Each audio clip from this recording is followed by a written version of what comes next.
तोरी तो धारावाहिक आपण मैंने देखिए यशोदा कहे मूर्ख धोकेबाज बदमाश मो नातुणी सेमिति केबे भी हे पारिबने से तो बहुत भला से किछि करिने मो नातुणी परी किए हब।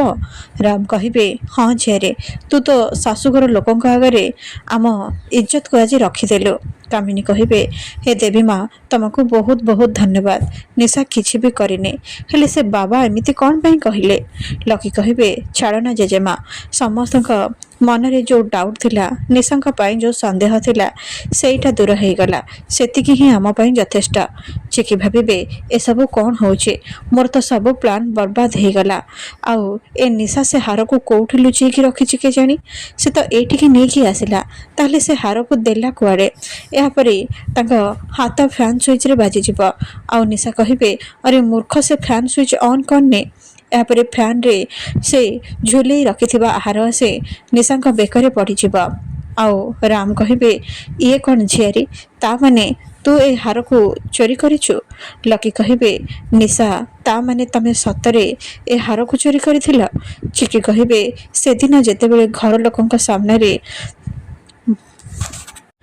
तू मिछ कहूलु से कथा तोर मन अच्छे जितेबाला समस्ते मंदिर को जाइथिले तू कौन कहूलु तू सुना गहना टंका ए सब को दरकार करूनु तते केवल लकींक साथ दरकार। एबे कह निशा कोउटा को आमे सत बोली मानिबो जहा से दिन तू कहिथिलु ना जहा आज आमे समस्ते निज आखिरे देखिलु। लकी कहिबे निशा तुमको विश्वास करिकि मो पुणी थरे हारी जाइछे। अरे मते तो मो निज ऊपर पश्चाताप आसुचे मो काहेकि तम भली झियो को विश्वास करुचे आउ काहेकि तुमको मो बारंबार सुजोग दउचे तमे कहार भी भरोसा योग्य नुह। कामिनी कहिबे छे निशा छे तू पुणी एमिति काम कलु। अरे मु तो भाभी तू सुधरी जीव आउ सेथिपाई मु तते पुणी गोटे सुजोग देइथिले तते पुणी आमे समस्ते विश्वास करिथिलु आउ गोटे चांस देइथिलु हेले तू कौन कलु आम विश्वास को पुणी थरे भांगी देलु। तो केबे भी बदलिबने कि केबे भी सुधरिबने। माधवी कहिबे हयो रत्नमणि आम बहुराणी आज पूरा गला यार चैप्टर आज सबुदिन पाई शेष हो जीव लगुचे। रतन कहिबे तमे एकदम ठीक कहिछ माधवी। अरे ए बहुराणी गोटे पर गोटे एमिति भूल करी चलीचे आ तुमको कौन लगुचे से एते सहजरे खसी जीव। यशोदा कहिबे तू ए कौन कलुलो लातुणी सत कथा कहिदे मु जानिछि तू एमिति केबे भी करि परिबने सत कह एमानकु सत कहिदे।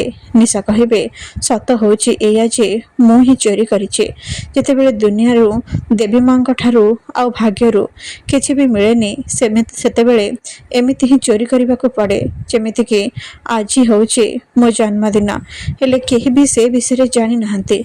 चिकी कहिबे तो नाटक तू बंद कर तू तो ए विषय काहाको भी कहिनो आज तो जन्मदिन बोली। निशा कहिबे एबे तो कहली ना मते लागुथिला आज मो जन्मदिन रे समस्ते मो पाई उपहार देबे आ समस्ते मते विश करिवे मते आशीर्वाद देबे हेले सेमिति किछि भी हेलाने बरम सब थर भली एथर भी मो अनाथ भलिया रही गली आ केही भी मते किछि भी उपहार देलेने कि खुशी रे विश पदटे भी कलेने आ सेटा होछि मो जीवनर सबुठारु बड़ दुख आ एमाने सब किछि जानिया परे बे मते किछि भी कहिलेने कि मते कोनोसी उपहार देलेने। आ जेजेमा जेतेबेले ए हार तमे चिकी दीदी को दउथिला मते लागिला जे मु जदि हार को किछि समय पे मो पाखरे आनी रखिदेबे ताहेले मु फील करिबे कि ए हार तमे मते उपहार रे देइछ बस सेति पय मु याको नेई आसिथिले हेले किछि समय पर से हार को मु पुणी थर चिकी दीदी को फेरे दे थांते। ए घर लोकन को मन रे कष्ट दबार किछि भी इंटेंशन मोर नाही मु सेमिति करी कि कोन लाभ पाइबे जेजेमा मते विश्वास करंतो किंतु मो द्वारा उटे बहुत बड़ भूल हो जाइछे मु ए हार को नेई आसीछे आ सेति पय आपण माने समस्त मते भूल बुझुचंते मते क्षमा कर दियंतु। चिकी कहिबे ड्रामेबाज जेते ड्रामा करबा कथा करिने हेले आज तो पर्दाफाश मु करिकि ही रहिबे। कामिनी कहिबे ठीक अछि निशा तोर मन दुख करबा किछि भी दरकार नाही आज तो जन्मदिन ना लके तो ए सहरर सबुठारो दामी गहना दुकान को फोन कर आ सेठी तांकर बेस्ट टू बेस्ट ज्वेलरी अच्छे से गहना को तू मगा आज मु निशा को उपहार देबे आ निशा आज तो जन्मदिन आमे समस्त ସମସ୍ତେ ଧୁମଧାମରେ ନିଶ୍ଚୟ ପାଳନ କରିବୁ। ଏହାପରେ ସମସ୍ତେ ସେଠାରୁ ଚାଲିଯିବେ। ଚିକି କହିବେ, ଏବେ ତ ସମୟ ବି ପୁରା ହେଇସାରିଛି, ତାହେଲେ ଏ ହାରକୁ ତୁ କ'ଣ ପାଇଁ ପିନ୍ଧିଛୁ? ଏହାପରେ ସେ ହାରକୁ ନିଶାଙ୍କ ବେକରୁ ଛଡ଼େଇ ଆଣିବେ ଆଉ କହିବେ, ଏମିତିରେ ବି ତୋ ପରି ମିଛେଇ ଧୋକେବାଜ ଝିଅ ବେକରେ ଏ ଖାନଦାନୀ ହାର ଶୋଭା ପାଉନି। ଆଉ ମମିରାଣ, ଆଜି ତ ମିଛି ମିଛିକା ଜନ୍ମଦିନ, ମୁଁ ସବୁଦିନ ପାଇଁ ତତେ ମନେ ରଖିଦେବି ରୁହି, ତୁ ଖାଲି ଦେଖି ଚାଲ କ'ଣ ହେଉଛି। ଏହାପରେ ଚିକି ସେଠାରୁ ଚାଲିଯିବେ। ନିଶା କହିବେ, କ'ଣ ଦରକାର ଥିଲା? ତମେ ଦି ଜଣ ଏମିତି ମୂର୍ଖ ଭଳି କାମ କ'ଣ ପାଇଁ କରୁଥିଲ? ତମେ ମାନେ କ'ଣ ପାଗଳ ହେଇଯାଇଛ? ଆରେ ତମେ ମାନେ ଜାଣିଥିଲ ନା ସେ ହାରକୁ ମୁଁ ଏ ରୁମ୍ରେ ଆଣି ରଖିଛି ବୋଲି? ତାହେଲେ ସମସ୍ତଙ୍କୁ ଏ ରୁମ୍ ଭିତରକୁ ନେଇକି ଆସିବା କ'ଣ ଦରକାର ଥିଲା?